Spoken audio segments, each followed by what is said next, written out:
Hello, brothers and sisters in Christ. Today I want to share one verse to encourage others, comfort others through the Bible. What Jesus says in Matthew chapter 5, verses 4.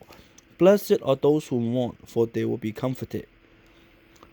馬太福音第5章第4節，哀慟的人有福了，因為他們必得安慰。In Matthew chapter 5 verses 1 to 12 talk about 1 to 12 talk about like the beatitude. So I'm gonna read it.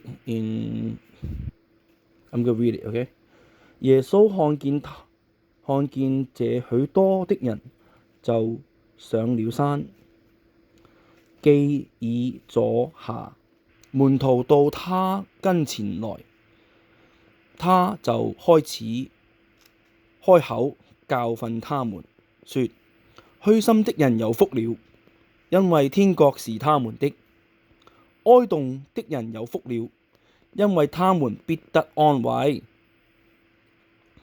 溫柔的人有福了，因為他們必應受地土；飢渴慕義的人有福了，因為他們必得飽足；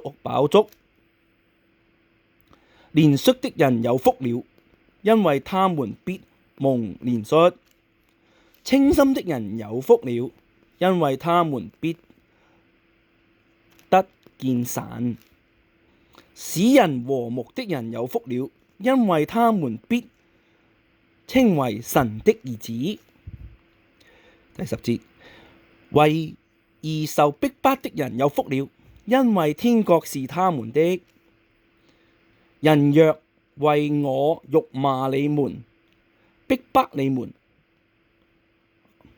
為造各樣壞話毀謗你們，你們就有福了。應當歡呼快樂，因為你們在天上的賞是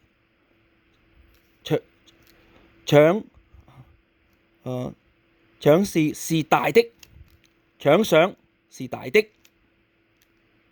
在你們以前的先知，人也這樣逼迫他們。